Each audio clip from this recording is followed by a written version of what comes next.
My girlfriend texted, "I lent your car to my friend, but she says it got stolen." I replied, "No problem. I'll handle it." 2 days later, the police found it parked outside her friend's boyfriend's house. But when they opened the trunk, they didn't just find my car, they found something that made the news. I'm Marcus, 29, software developer living in Portland. I've been with Sarah for 3 years.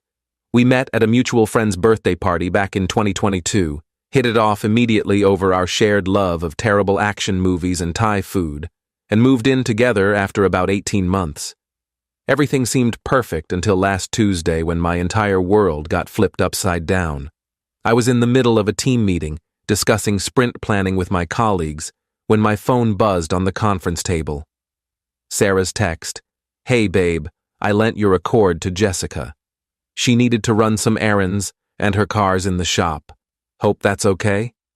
I stared at the screen, trying to process what I'd just read. Jessica was Sarah's friend from college, someone I'd met maybe 4 or 5 times total at various gatherings. She seemed nice enough, a bit scattered and flaky, but we weren't close, and Sarah knew I was particular about my car. It wasn't anything fancy or expensive, just a 2019 Honda Accord in silver, but it was mine. I'd saved up for it, paid it off early, kept it immaculate with regular maintenance and weekly washes.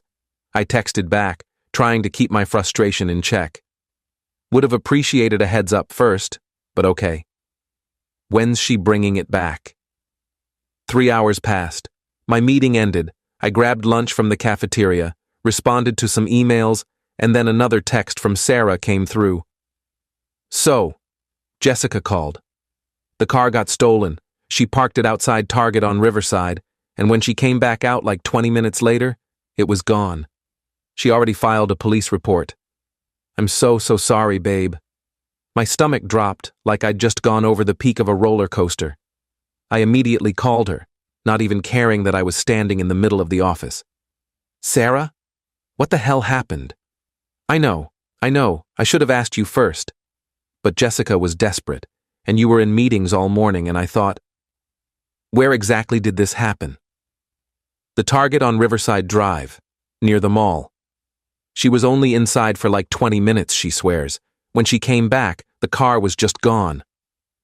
"And she filed a report already?" "Yeah, she's at the police station right now giving her statement. They said they'll call you to confirm everything since it's registered in your name."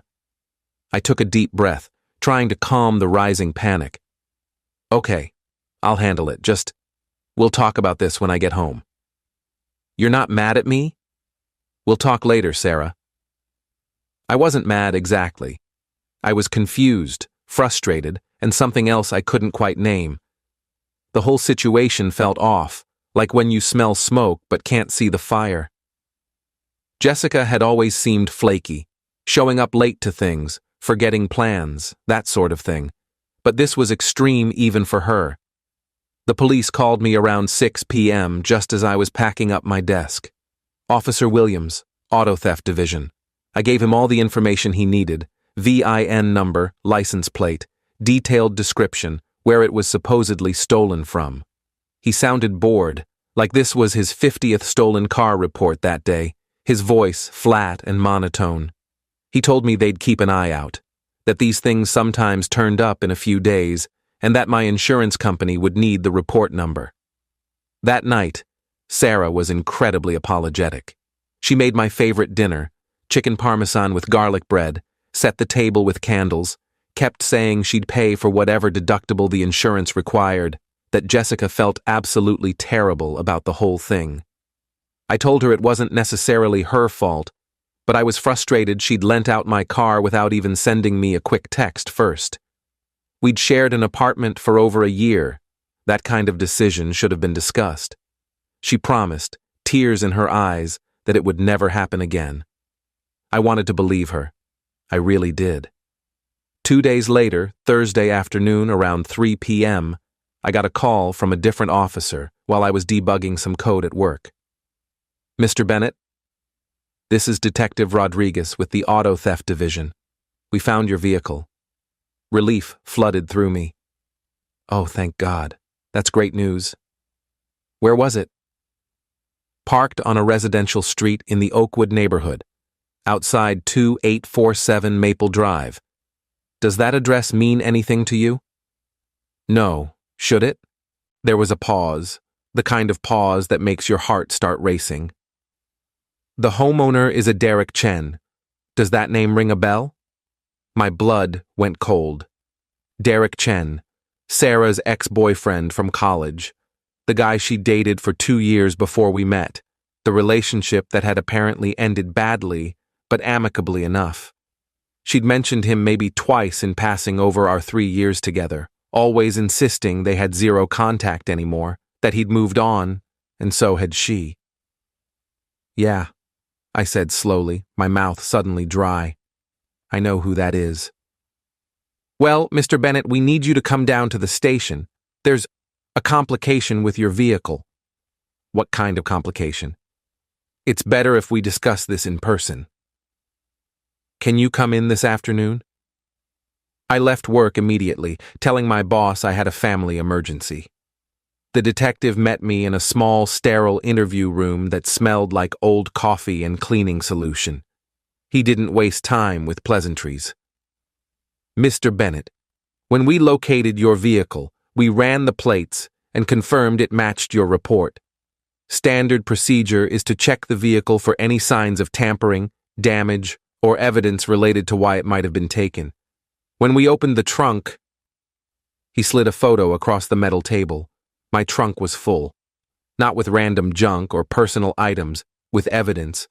Opened packages with shipping labels still attached, a MacBook Pro still in its box, 2 iPads with the Apple Store stickers intact, expensive jewelry that glinted under the camera flash, a designer handbag, and even a stack of credit cards held together with a rubber band. Everything looked new, expensive, and definitely not mine. What the hell is this? That's exactly what we're trying to determine. The items in your trunk match descriptions from 6 different theft reports filed over the past 3 weeks. Residential burglaries in the West Hills neighborhood, package thefts from apartment complexes, and a smash and grab at an electronics store on 82nd Avenue. I couldn't breathe. The room felt like it was closing in. You think I stole this stuff? We don't think anything yet, Mr. Bennett. But we need to understand how approximately $15,000 worth of stolen merchandise ended up in your vehicle. You reported it stolen 2 days ago, correct? Yes, exactly 2 days ago, Tuesday afternoon. My girlfriend Sarah lent it to her friend Jessica Morrison. Jessica said it was stolen from a Target parking lot while she was shopping. The detective wrote that down in his notebook, his pen scratching across the paper. And you had no knowledge of the items in your trunk before today? Absolutely none. I haven't even opened my trunk in over a week, maybe longer. I keep my gym bag in the back seat, and I hadn't needed to use the trunk for anything. I work from home twice a week, and when I go to the office, I just grab my laptop bag. He studied me for a long moment, his dark eyes searching my face for any sign of deception. Okay. We'll need to verify your alibi for the dates and times of these thefts, and we'll need to speak with both Jessica Morrison and your girlfriend. Can you provide contact information for both? I gave him everything he needed, my hands shaking as I typed the numbers into his phone. They let me go after taking my detailed statement, but I couldn't drive my car. It was being held as evidence now, part of an active criminal investigation. I called an Uber home, sitting in the back seat in stunned silence while my mind raced through possibilities. This wasn't random. Someone had deliberately used my car to commit multiple crimes and then conveniently parked it at Derek's house. But why? Was it Derek? Was Jessica involved? And the question that made my stomach churn. Did Sarah know anything about this? Sarah was home when I walked in around 7 p.m. She was sitting on the couch with her laptop, probably working on one of her graphic design projects. She looked up with a bright smile. Hey, babe. Did they find your car? I've been checking my phone all day. Yeah, they found it at Derek's house. Her smile vanished instantly, replaced by confusion. What? What do you mean, Derek's house? Your ex-boyfriend, Derek Chen. My car was parked outside his house on Maple Drive, and when the cops opened the trunk, it was full of stolen goods. Thousands of dollars worth of electronics, jewelry, credit cards, evidence from at least 6 different crimes. She stood up so fast, her laptop nearly fell off her lap. That's insane. Why would Derek? I don't understand. How would your car even? That's what I'm trying to figure out, Sarah. When's the last time you talked to Derek? I haven't talked to him in years, Marcus. Not since before we met. You know that. Do I? Because right now I don't know what I know anymore. Her face hardened, defensive. What are you implying? I'm not implying anything. I'm asking direct, simple questions because my car was found at your ex-boyfriend's house full of stolen merchandise exactly 2 days after you lent it to your friend without asking me first. Jessica wouldn't be involved in something like that. Does Jessica know Derek? Sarah went completely quiet, her face draining of color. Sarah, answer the question. They dated briefly. After Derek and I broke up, it was just for a few months, nothing serious. The room tilted. I sat down hard on the armchair. And you didn't think to mention that little detail when you handed my car keys to your ex-boyfriend's ex-girlfriend? It was so long ago, Marcus, like 5 or 6 years. I didn't think it mattered. It matters now. It matters a whole hell of a lot now. Don't yell at me. I didn't do anything wrong. You lent my car to someone without asking, and that someone gave it to a criminal who used it to commit burglaries. How is that not doing anything wrong? We argued for another hour before I finally retreated to the guest room, too angry and confused to even look at her. Update 1. The police called Jessica in for questioning the next day, Friday morning. I didn't hear the details directly from her, but Detective Rodriguez called me that evening around 6 p.m. with an update that made everything so much worse. Mr. Bennett. Jessica Morrison came in this morning. After about 2 hours of questioning, she admitted to lying about the theft from Target. She says she lent the car to Derek Chen, claims she didn't know what he was using it for, that he told her he needed to move some furniture and his truck was broken down. Did Derek confess to anything? He lawyered up immediately when we brought him in, wouldn't say a word without his attorney present, but we executed a search warrant on his residence this afternoon, found more stolen property in his garage, including several items that match the inventory from your trunk. We're building a solid case against him. So Jessica was in on it? She knew what he was doing? We're still investigating the full extent of her involvement and knowledge.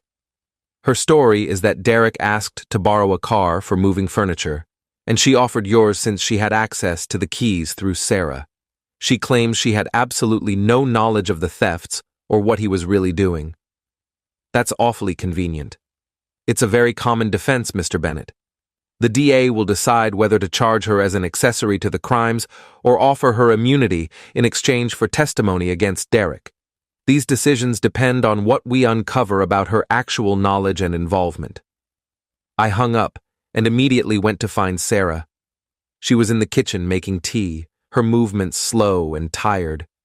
She'd clearly been crying. Jessica lent my car to Derek. She admitted it to the police today. Sarah's face went pale, the mug slipping slightly in her hand. She what? Your friend, who you gave my keys to without asking, gave my car to your ex-boyfriend so he could drive around committing burglaries. And now I'm potentially implicated in multiple felonies. Do you understand how serious this is? Marcus, I had no idea any of this. How often do you actually talk to Jessica? I don't know, maybe once a week. We text more than we call. And in all those conversations, she never mentioned Derek? Never mentioned they were in contact again or seeing each other? Sarah's eyes welled up with tears. No, she never said anything about him. I swear. Did you know they were seeing each other again? She hesitated. That single moment of hesitation told me everything I needed to know. Sarah, tell me the truth. Okay, yes. Jessica mentioned a few weeks ago, maybe a month, that she'd run into Derek at a coffee shop downtown and they'd talked for a while. But she made it sound casual, like a one-time catch-up thing between old acquaintances. She didn't say they were dating or anything serious. And you didn't think to tell me this? You didn't think I'd want to know that your friend was reconnecting with your ex? Why would I tell you? It's not my business who my friends see or talk to. It's their private life. It became your business the second you gave her access to my property. It became my business when my car ended up being used in crimes. We didn't speak the rest of the night. The silence in our apartment was suffocating. I slept in the guest room again, staring at the ceiling until almost 3 a.m., my mind spinning through every conversation, every interaction, trying to figure out if I'd missed warning signs. Update 2. Over the weekend, the story broke in the local news. Saturday morning, there it was. Serial burglar arrested after stolen goods found in vehicle. They didn't name me specifically, thank God, but they mentioned the car had been borrowed from an unsuspecting party who had no knowledge of the crimes. My phone absolutely blew up with texts from friends and coworkers asking if it was my car they were talking about. I ignored most of them. What was I supposed to say? Monday morning, just as I was making coffee and trying to mentally prepare for another awkward day of working from home with Sarah in the apartment, Jessica called me. I stared at her name on my screen for 3 rings before answering. Marcus, I'm so sorry. I need you to understand that I didn't know what Derek was doing. You have to believe me. Why should I believe a single word you say, Jessica? You lied to the police. You lied to Sarah. You took my car without permission and gave it to a criminal. I didn't know he was doing that. He told me he was helping a friend move some furniture out of a storage unit. He said his truck had transmission problems and he just needed something for a few hours. When Sarah mentioned you'd said I could borrow your car, I never said you could borrow my car. Sarah made that decision on her own. Okay, when Sarah said I could borrow it, I thought one more person using it wouldn't hurt. I was trying to help Derek out. I didn't think. That's the problem, Jessica. You didn't think. None of you thought about consequences or asking permission or basic respect for other people's property. I know. You're right. I'm sorry. How long have you and Derek been back together? Silence on the other end. Just the sound of her breathing. Jessica. About 6 weeks, maybe 2 months. But we were keeping it quiet because we knew Sarah wouldn't approve. Because he's her ex-boyfriend. Yeah. And their breakup was messy. We just didn't want drama, so we kept it between us. And you thought the solution was to lie to everyone and involve my car in whatever scheme he had going. I didn't know about any scheme. I'm telling you the truth, Marcus. You know what? I don't care anymore. I hung up and blocked her number immediately. Update 3. Detective Rodriguez called again, Tuesday afternoon. I was in the middle of a video call, but I excused myself immediately when I saw his number. Mr. Bennett, wanted to give you an update. We've formally charged Derek Chen with 6 counts of burglary, multiple counts of theft, possession of stolen property, and trafficking in stolen goods. The DA is going after him hard. What about Jessica? Jessica Morrison has agreed to cooperate fully and testify against Derek in exchange for reduced charges. She'll plead guilty to misdemeanor accessory after the fact and receive probation, probably community service. No jail time. So she basically gets away with it. She's cooperating, and that counts for something in the eyes of the district attorney. Without her testimony, proving Derek's intent and establishing the timeline becomes much more difficult. It's not ideal, but it's how the system works. What about me? Am I completely clear? Completely and totally clear. Your alibi checked out perfectly for all the theft dates and times. You were either at work with multiple witnesses or at home with verifiable computer activity. There's absolutely no evidence you had any knowledge or involvement in these crimes. You're a victim here, Mr. Bennett. Your vehicle was used without your knowledge or consent. Great. Wonderful. I feel so much better. I didn't feel like a victim. I felt like an idiot for trusting the wrong people. Sarah and I had the big conversation that night. I told her I couldn't trust her judgment anymore, that lending my car without permission was bad enough, but the complete lack of awareness about who she was lending it to and who her friend was secretly involved with showed a level of carelessness and poor judgment I couldn't overlook. How could I build a future with someone who didn't think through basic consequences? She cried. She apologized over and over. She said she'd do anything to make it right, that she'd go to counseling, that she'd cut Jessica out of her life completely. But some things can't be fixed with apologies and promises. Trust, once broken this badly, doesn't just heal. Final update: it's been 8 weeks since everything happened. Derek took a plea deal, 3 years in state prison, restitution to the victims. His lawyer apparently advised him that going to trial would result in much more time. Jessica got 2 years probation and 200 hours of community service. She moved to Arizona to live with family, according to what Sarah told me. I wouldn't know personally. I blocked her number and all her social media. Sarah and I broke up in early September, about 3 weeks after the car incident. It wasn't explosive or dramatic like you see in movies. We just sat down one quiet evening and admitted what we both knew. The trust was gone. I couldn't look at her without remembering how her poor judgment had nearly destroyed my life. She moved out 2 weeks later, staying with her sister until she found her own place. We haven't spoken since except for one brief text exchange about splitting up the utility bills and who would keep the coffee maker. I got my car back last month after it was finally released from evidence. I paid for professional detailing twice to get rid of the feeling that it had been part of something dirty and criminal. I still drive it every day, but sometimes I look at the trunk when I'm loading groceries and think about how quickly your entire life can spiral out of control because of other people's decisions and lies. The weird part? I'm not even angry anymore. I'm just tired. Tired of people who don't think about consequences.